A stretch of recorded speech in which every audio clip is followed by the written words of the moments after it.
So I think building an act is a really interesting exercise, and it's a lot of fun for me. It's one of my favorite things to do. I think you want to start with some idea of the overarching structure of the show, or you want to start with a central piece. But either way, there should be some kind of through line, or at least I like to have some kind of through line in the show, so that it's not just, fireworks, like here's a trick, here's a trick, here's a trick, here's a trick, but something that builds. So like my castle act is about the steps that you need to create proof that someone has really seen magic. Starts off with something magical, and then a stronger trick, and then creating more cleanliness and putting in the psychology, and then finally giving them some impossible object that they walk away with. Or I did a stage show, and the stage show was based around the idea of skeptics and debunking, and the fact that people are actually capable of much more than we sort of give them credit for, and that skeptics generally tend to think that people can't do certain things, but in fact they can.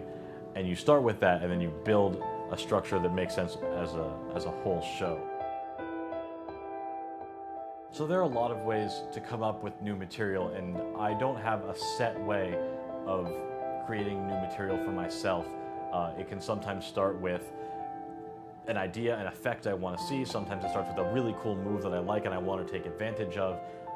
But people, I think, are intimidated by the blank page, right? People say that creative types love the blank page because it represents infinite possibilities. But personally, for me, a blank page is terrifying because I can't draw.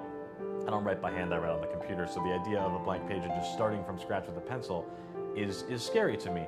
And I think a great place to start is by going through the books you have of your favorite people or the strongest material you know, and once you get a good sense for your own material, your own style, you can see in the books, this trick is great for me, this trick would never work for me. But then there's a third category of tricks that are really strong, and you recognize, wow, that's a fantastic trick, but I would never do it for this reason or that reason, whether it's a style thing or a methodological flaw that you see in the trick. And I think that third category of tricks is the best place to start, because I like to look at these things and say, can I fix the methodology that I don't like? What part of this don't I like? What piece of it is not working for me? Or what is the style here that I don't like, the presentational thing or the overall plot, and can I fix it? With Chicago Opener, it's not the kind of thing that entertains me. It's a great trick, it's a very strong trick, but I like to perform things that are slightly more difficult because that makes it more fun for me. And because this was such a simple trick, I didn't do it until I realized that I could take all of the work out of it and put it in the spectator's hands. And that makes it so strong that it becomes a part of my real working repertoire. I don't have to do the magic at all. The spectator can do it, and it's a different kind of thing that I really like to do.